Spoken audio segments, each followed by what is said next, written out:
মমতা ব্যানার্জিকে উচিত হচ্ছে এখনই পিআইএল করে শুভেন্দুবাবুকে ধরে জেলের মধ্যে রেখে দেওয়া। শুভেন্দুবাবু জেলের বাইরে থাকলে হিন্দু মুসলমানের সম্পত্তি বিনষ্ট হবে। এটা অন ক্যামেরা বলছি, আমি শুধু মুসলমানদের জন্য কাজ করতে আসিনি। আজকে ক্ষুধার্তর পেটে ভাতের ব্যবস্থা করার জন্য রাজনীতিতে এসেছি।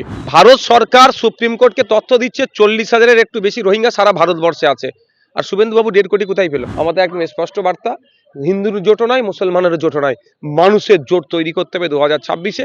মানবতা বিরোধী যারা তাদেরকে পরাস্ত করতে হবে গণতান্ত্রিক প্রক্রিয়াতে। আমরা দেখেছি যে আপনি গত কয়েক মাস ধরে বিভিন্ন জায়গায় ঘুরে বেরিয়েছেন, 81টা বিধানসভায় অবজারভার নিয়োগ করেছেন। 2026 বিধানসভা নির্বাচন নিয়ে কি ভাবছেন? 2026 নির্বাচন যেটা এগিয়ে আসছে সেটাকে মাথায় রেখে আমরা আমাদের রাজনৈতিক কর্মকাণ্ড চালাচ্ছি।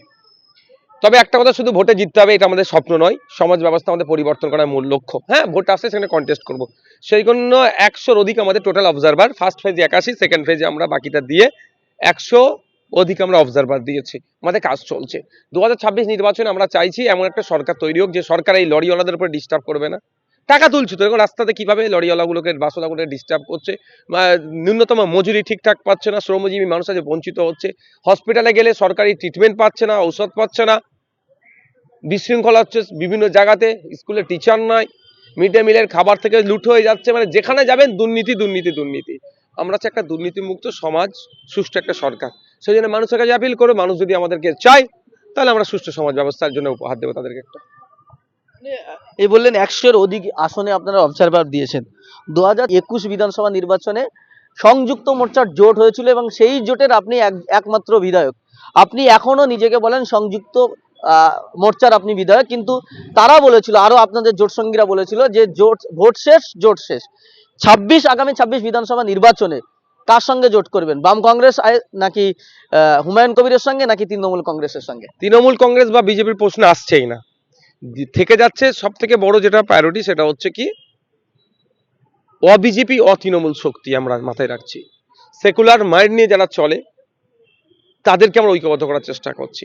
বাম কংগ্রেস তার মধ্যে আছে, আরো রাজনৈতিক দল আছে। হুমায়ুন কবির সাহেব এখনো রাজনৈতিক দলে আত্মপ্রকাশ করেনি তার, সুতরাং তার রাজনৈতিক দলের আত্মপ্রকাশ হোক, তার লক্ষ্য উদ্দেশ্য দেখি, তারপর আলোচনা হবে। কিন্তু এখন আপনাদের বলতে পারি যে ভোট শেষ, জোট শেষ বলেছিল, অনেকভাবে অপমানিত হয়েছিলাম, আমাদেরকে নেওয়ার জন্য তাকে রেজাল্ট খারাপ হয়েছে, অনেক কথা বলেছিল, কিন্তু বৃহত্তর স্বার্থের জন্য ওগুলোকে আমাদেরকে ইগনোর করতে হচ্ছে। আমরা মাথাগুলো নিচ্ছি না। আমাদের এখন লক্ষ্য হচ্ছে বিজেপি আর তৃণমূলের হাতে বাংলাকে বাঁচাতে হবে। এই দুই দল মিলে বাংলার মানুষকে বোকা বানাচ্ছে। কেউ হিন্দু হিন্দু ভাই ভাই কি বলছে, কেউ মুসলমান মুসলমান ভাই ভাই, কিন্তু দিনের শেষে হিন্দু আর মুসলমান দুজনই ক্ষতিগ্রস্ত হচ্ছে। এর পাশে কেউ দাঁড়াচ্ছে না। আজকে হিন্দু মুসলমান ধর্মীয় পরিচয় নেই, আমাদের সামাজিক পরিচয় যে আমরা ভারতীয় পশ্চিমবাংলার নাগরিক, এটা আমাদের ধর্মীয় পরিচয় থাকবে, কেউ উপেক্ষা করতে পারবো না, থাকবে অবশ্যই, কিন্তু আমাদের একটা সামাজিক পরিচয় আছে, সেটাকে আজকে ধ্বংস করে দিচ্ছে রাজনৈতিক কারবারিরা। তা আমাদের সামাজিক পরিচয়কে শক্তিশালী করার জন্য, ঐক্যবদ্ধ থাকার জন্য আমরা আহ্বান করছি যে বিজেপি তৃণমূলের বিরুদ্ধে একটা শক্তি হোক, যে শক্তি বিজেপি তৃণমূলকে হারিয়ে নতুন একটা সকাল উপহার দেবে। সোশ্যাল মিডিয়ায় একটা গুঞ্জন উঠেছে যে 2026 হিন্দু বনাম মুসলিমের ভোট, বাবরি মসজিদ বনাম জগন্নাথ মন্দিরের ভোট।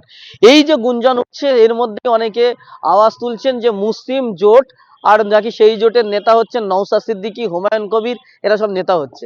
দেখুন, আমি একটা অন ক্যামেরা বলছি, আমি শুধু মুসলমানদের জন্য কাজ করতে আসিনি, কারণ আমি ইসলাম ধর্মের অনুসারী। ইসলাম ধর্ম আমাকে যে শিক্ষা দিয়েছে সেটাকে আমি পাথেয় করে চলি, আর সংবিধান আমাকে যে জায়গা দিয়েছে, সংবিধানে আর্টিকেল 26 বলেছে ধর্ম পালনের স্বাধীনতা, ধর্মকে এক্সটেন্ড করার স্বাধীনতা আছে। ইসলামের শিক্ষা হচ্ছে একটা গুরুত্বপূর্ণ শিক্ষা, যে ইসলামের সর্বোত্তম অন্যতম কাজগুলির মধ্যে একটা কাজ হচ্ছে ক্ষুধার্তকে খাদ্য দান করা। আজকে বলে দেয়নি যে মুসলমান ক্ষুধার্তকে তুমি দেবে, হিন্দুকে তুমি দিতে পারবে না, ইসলামের শিক্ষা নয়। সুতরাং আমি আজকে ক্ষুধার্তর পেটে ভাতের ব্যবস্থা করার জন্য রাজনীতিতে এসেছি। ওর প্রাপ্য হচ্ছে অন্ন, বস্ত্র, বাসস্থানের অধিকার হচ্ছে সাংবিধানিক অধিকার, সেটা পাচ্ছে না, আমি সেটাকে ফুলফিল করতে এসেছি। সুতরাং একটা হিন্দুকে মুসলমান আমি দেখার জন্য আসিনি। কে কি করবে দেখুন, কে হিন্দুর জোট করবে, কে মুসলমানের জোট করবে, মানুষের জোট করতে হবে। আজকে বাংলায় আপনি ভোরবেলা চলে যাবেন কলকাতা মেডিকেল কলেজে, আরজি করে, এনআরএসে, পিজিতে, যারা লাইন দিয়ে ডক্টর দেখাতে এসছে, মালদা, মুর্শিদাবাদ, দিনাজপুর, ঝাড়গ্রাম, বাঁকুড়ার লোক, জিজ্ঞাসা করবেন তো ভাই আপনার ধর্মীয় পরিচয়টা কি, আপনার আমার কান গরম করে দেবে। দেখুন, হিন্দু মুসলমান সবাই লাইন দিচ্ছে, কেন একটা পিজি আমরা বাঁকুড়ায় করতে পারছি না, দার্জিলিং এ কেন একটা আরজি করতে পারছি না, মুর্শিদাবাদে একটা মেডিকেল কেন করতে পারছি না? এই লড়াই আমাদের লড়তে হবে। আমাদের শুধু হিন্দু মুসলমান বিভাজন করতে চাইছে, আমাদের দরকার হচ্ছে মানুষকে পরিষেবা দিতে হবে। আজকে দেখুন না, বীরভূম থেকে গিয়ে সোমনাথ দেবনাথকে খুন করেছিল বাইরের রাজ্যে, আবার আফরাজুলকেও বাইরের রাজ্যে খুন করেছে। আমি যদি শুধু আফরাজুলের জন্য চিৎকার করি তাহলে সোমনাথের জন্য কে চিৎকার করবে? আমরা সোমনাথের পাশেও থাকবো, আফরাজুলের পাশেও থাকবো, তার পরিবারের পাশে থাকবো। আমাদের একদম স্পষ্ট বার্তা, হিন্দুর জোটও নয়, মুসলমানের জোটও নয়, মানুষের জোট তৈরি করতে হবে 2026-এ। মানবতা বিরোধী যারা তাদেরকে পরাস্ত করতে হবে গণতান্ত্রিক প্রক্রিয়াতে। আপনি বারবার বলছেন বিজেপি তৃণমূল, বিজেপি আর তৃণমূলকে এক সুতোয় বাঁধছেন। কে ওরা এক নয়, কে বলেছে? 8 থেকে 80 জিজ্ঞাসা করুন। রাস্তাঘাটে যেখানে অনেকে মাইকের সামনে বলতে সাহস পায় না, বাকি দেখে নিন কে বলবে। একটা বাচ্চাও জানে যে বিজেপি তৃণমূল আলাদা নয়। আপনারা জানেন আরজি করের যে ডক্টরটা, তাকে খুন করেছে কে? তৃণমূলের নেতারা। আমি বলবো, আমি অন ক্যামেরা হচ্ছে, বিচারটা পাইয়ে দিবার মূল দায়িত্ব কাজ ছিল সিবিআই। সিবিআইটা কে? কেন্দ্রের বিজেপির হোম মিনিস্ট্রির আন্ডারে, অমিত শাহজির আন্ডারে। তো সিবিআই রিপোর্ট দিচ্ছে ওই দিন রাত্রে 54-55 জন ওই করিডোর দিয়ে হাঁটাচলা করেছে। তাহলে ওই 54-55 জনকে খুঁজে পাচ্ছে না? ওই 54-55 জনের মধ্যে তো ম্যাক্সিমাম তৃণমূলের নেতাদের ছেলেরা আছে। তাহলে বাঁচাচ্ছে কে? বিজেপি বাঁচাচ্ছে তৃণমূলের নেতাদের ছেলেদেরকে। আর মহাকুম্ভ হয়েছিল হিন্দু সমাজে ধর্মীয় বিশ্বাস প্রায় 140 বছর না 130 বছর ছাড়া ছাড়া। তো ওখানে কুম্ভতে গিয়ে স্নান করলে তাদের পাপ মুক্ত হবে। হবে কি হবে না ওই প্রশ্ন করার আমার অধিকার নেই। তাদের ধর্মীয় বিশ্বাস আমি প্রশ্ন তুলতে পারবো না। কিন্তু তাদের সেখানে গিয়ে কত মানুষ মারা গেল।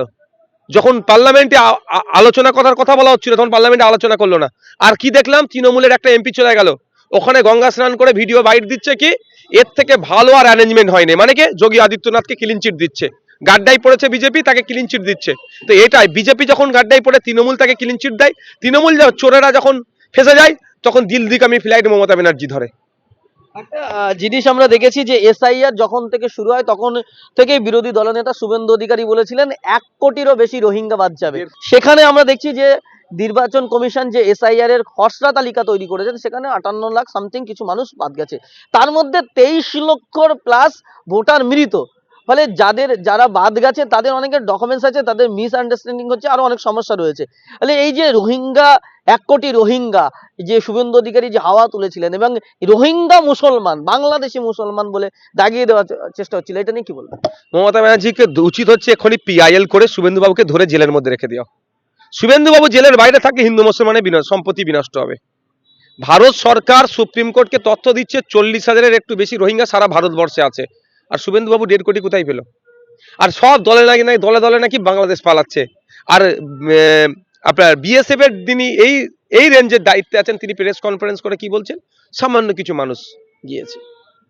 এইটা দেখুন, একটা কথা বলি, বিজেপি আর তৃণমূল দুটো দল সরকারে আছে, একটা কেন্দ্র একটা রাজ্য। যে কটা প্রতিশ্রুতি দিয়েছে একটা পালন করতে পেরেছে? একটাও পারেনি। তাহলে কি করতে হবে? হিন্দু হিন্দু করতে হবে, মুসলমান করতে হবে। এই করে এখন টিকে থাকার চেষ্টা করছে। বুকে হাত দিয়ে আপনি ইন্টারভিউ নিতে পারেন, একটা হিন্দু একটা মুসলমানকে বুকে হাত দিয়ে বলুন তো, 2014 পরে বিজেপি ক্ষমতা এসছে, 2011 পরে তৃণমূল এসছে, একজন মুসলমানকে বাঁচাতে এসছে, একজন হিন্দুকে বাঁচাতে এসছে।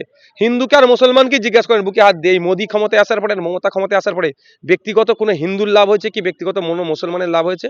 উল্টে মোদী মমতা এসে হিন্দু মুসলমানের ক্ষতি করেছে। আমার সম্প্রীতির বাংলা, ঐক্যের বাংলা বিনষ্ট হয়েছে সম্প্রীতি। একটা বিষয়, শুভেন্দু অধিকারী আর আজকে শ্রমিক ভট্টাচার্য দুজনে মিলেই আজকে বিজেপির দুই নেতা সাংবাদিক সম্মেলন করলেন। সাংবাদিক সম্মেলন করে শ্রমিক ভট্টাচার্য বলছেন 2026-এ তৃণমূলের বিসর্জন, আর সেই সঙ্গে সঙ্গে তিনি তৃণমূল বিরোধী সবাইকে আহ্বান করছেন। আপনি যাবেন? কেন যাব?